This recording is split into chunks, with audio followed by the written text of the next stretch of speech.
Atenção! Abre-se nesse momento a Rede Nacional de Rádio e Televisão para o pronunciamento oficial da presidenta Dilma Rousseff. Meus queridos brasileiros e muito especialmente minhas queridas brasileiras, hoje é o Dia Internacional da Mulher. Falar com vocês, mulheres, minhas amigas e minhas iguais, é falar com o coração e a alma da nossa grande nação. Ninguém melhor do que uma mãe, uma dona de casa, uma trabalhadora, uma empresária, é capaz de sentir em profundidade o momento que um país vive. Mas todos sabemos que há um longo caminho entre sentir e entender plenamente. É preciso sempre compartilharmos nossa visão dos fatos. Os noticiários são úteis, mas nem sempre são suficientes. Muitas vezes, até nos confundem mais do que nos esclarecem. As conversas em casa e no trabalho também precisam ser completadas por dados que nem sempre estão ao alcance de todas e de todos. Por isso, eu peço que você e sua família me ouçam com atenção. Tenho informações e reflexões importantes que, se compartilhadas, vão ajudá-los a entender melhor o momento que passamos e a renovar a fé e a esperança no Brasil. É uma boa hora para que eu tenha uma conversa mais calma e mais íntima com cada família brasileira e faça isso com a alma de uma mulher que ama seu povo, ama seu país e ama sua família. Vamos começar pelo mais importante. O Brasil passa por um momento diferente do que vivemos nos últimos anos. Mas nem de longe está vivendo uma crise nas dimensões que dizem alguns.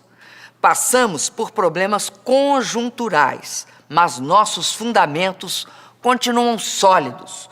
Muito diferente daquelas crises do passado que quebravam e paralisavam o país. Nosso povo hoje está protegido naquilo que é mais importante: sua capacidade de produzir, ganhar sua renda e de proteger sua família.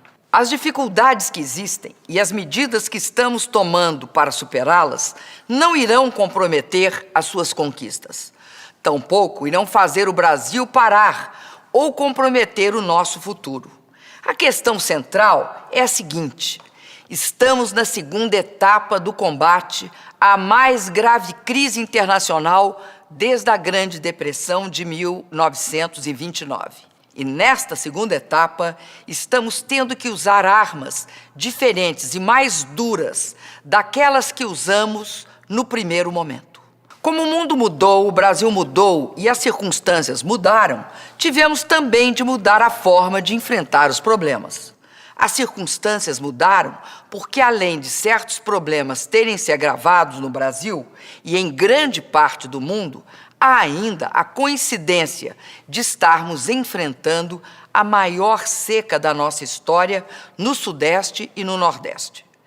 Entre muitos efeitos graves, esta seca tem trazido aumentos temporários no custo da energia e de alguns alimentos.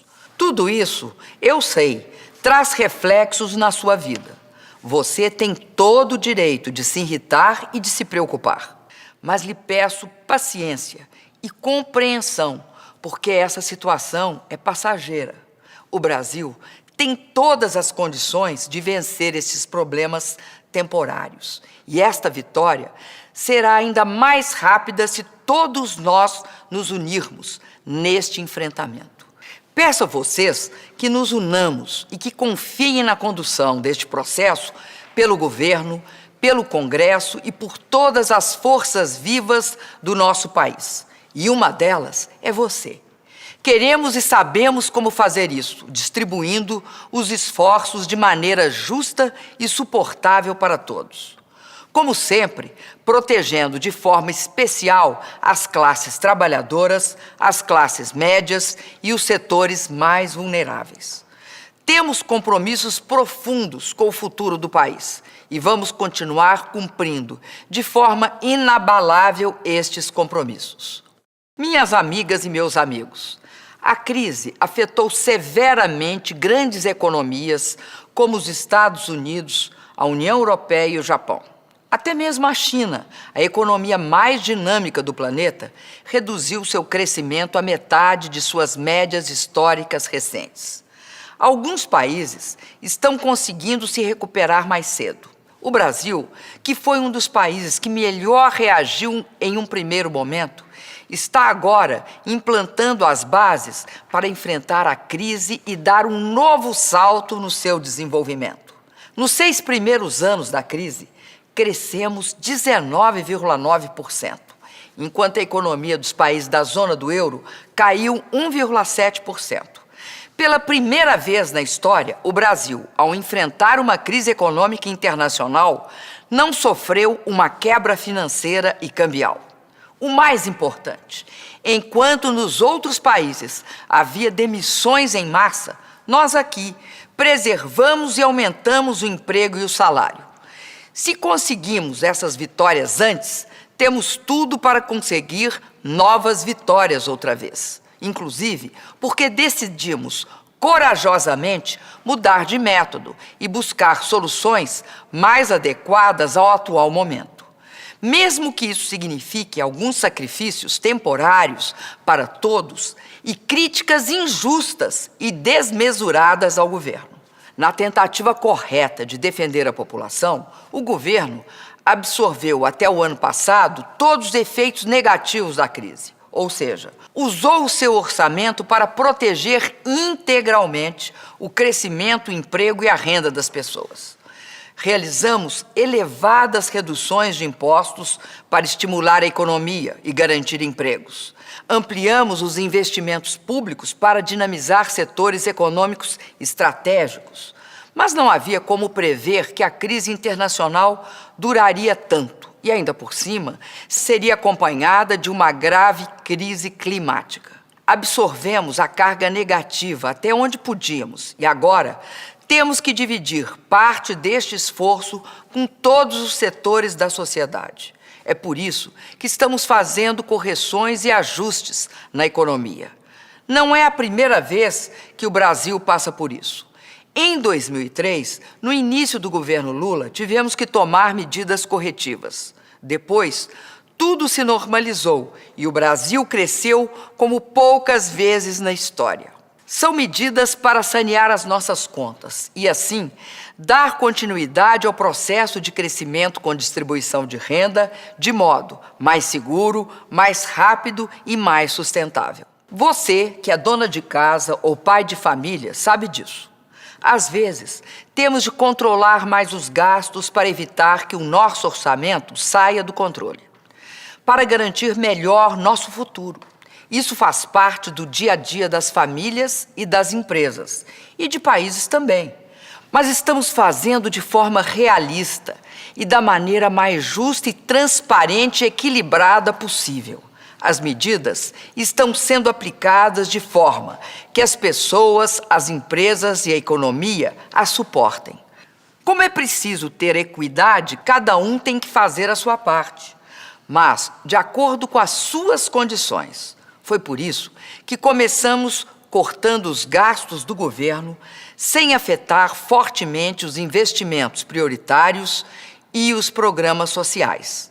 Revisamos certas distorções em alguns benefícios, preservando os direitos sagrados dos trabalhadores. E estamos implantando medidas que reduzem parcialmente os subsídios no crédito e também as desonerações nos impostos dentro de limites suportáveis pelo setor produtivo. Estamos fazendo tudo com equilíbrio, de forma que tenhamos o máximo possível de correção com o mínimo possível de sacrifício. Este processo vai durar o tempo que for necessário para reequilibrar a nossa economia. Como temos fundamentos sólidos e as dificuldades são conjunturais, esperamos uma primeira reação já no final do segundo semestre deste ano. Mais importante, no entanto, do que a duração destas medidas, será a longa duração dos seus resultados e dos seus benefícios, que devem ser perenes no combate à inflação e na garantia do emprego, que devem ser permanentes na melhoria da saúde, da educação e da segurança pública. As medidas serão suportáveis, porque, além de sermos um governo que se preocupa com a população, temos hoje um povo mais forte do que nunca. O Brasil tem hoje mais qualificação profissional, mais infraestrutura, mais oportunidades de estudar e mais empreendedores. Somos a 7ª economia do mundo. Temos 371 bilhões de dólares de reservas internacionais. 36 milhões de pessoas saíram da miséria e 44 milhões foram para a classe média. Quase 10 milhões de brasileiras e brasileiros são hoje micro e pequenos empreendedores. E continuamos com os melhores níveis de emprego e salário da nossa história. Minhas amigas e meus amigos, o que tenho de mais importante a garantir hoje, vou resumir agora. Primeiro, o esforço fiscal não é um fim em si mesmo. É apenas a travessia para um tempo melhor, que vai chegar rápido e de forma ainda mais duradoura. Segundo, não vamos trair nossos compromissos com os trabalhadores e com a classe média, nem deixar que desapareçam suas conquistas e seus direitos. Terceiro, não estamos tomando estas medidas para voltarmos a ser iguais ao que já fomos, mas sim para sermos muito melhores. Quarto, durante o tempo que elas durarem, o país não vai parar. Ao contrário, vamos continuar trabalhando, produzindo, investindo e melhorando. As coisas vão continuar acontecendo. Junto com as novas medidas, estamos mantendo e melhorando os nossos programas, entregando grandes obras. Nossas rodovias e ferrovias, nossos portos e aeroportos continuarão sendo melhorados e ampliados. Para isso, vamos fazer ainda este ano novas concessões e firmar novas parcerias com o setor privado. Incluímos e vamos continuar incluindo milhões e milhões de brasileiros.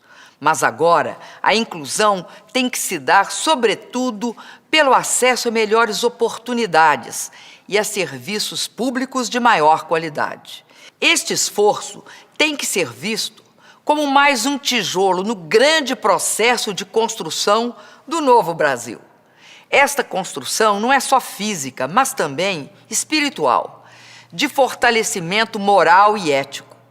Com coragem e até sofrimento, o Brasil tem aprendido a praticar a justiça social em favor dos mais pobres, como também aplicar duramente a mão da justiça contra os corruptos. É isso, por exemplo, que vem acontecendo na apuração ampla, livre e rigorosa nos episódios lamentáveis contra a Petrobras. Minhas amigas mulheres homenageadas neste dia. Por último, quero anunciar um novo passo no fortalecimento da justiça em favor de nós, mulheres brasileiras. Vou sancionar amanhã a Lei do Feminicídio, que transforma em crime hediondo o assassinato de mulheres decorrente de violência doméstica ou de discriminação de gênero. Com isso, este odioso crime terá penas bem mais duras. Esta medida faz parte da política de tolerância zero em relação à violência contra a mulher brasileira. Brasileiros e brasileiras, é assim, com medidas concretas e corajosas em todas as áreas, que vamos juntos melhorar o Brasil. É uma tarefa conjunta de toda a sociedade, mulheres e homens. Tenho certeza que contará com a participação decisiva do Congresso Nacional, que sempre cumpriu com seu papel histórico nos momentos em que o Brasil precisou. Temos que encarar as dificuldades em sua real dimensão e encontrar o melhor caminho de resolvê-las. Pois, se toda vez que enfrentarmos uma dificuldade, pensarmos que o mundo está acabando ou que precisamos começar tudo do zero, só faremos aumentar nossos problemas. Precisamos transformar dificuldades em soluções, problemas temporários em avanços permanentes. O Brasil é maior do que tudo isso e já mostrou muitas vezes ao mundo como fazer melhor e diferente. Mais que nunca, é hora de acreditar em nosso futuro, de sonhar, de ter fé e esperança. Viva a mulher brasileira! Viva o povo brasileiro! Viva o Brasil! Obrigada e boa noite. Brasil.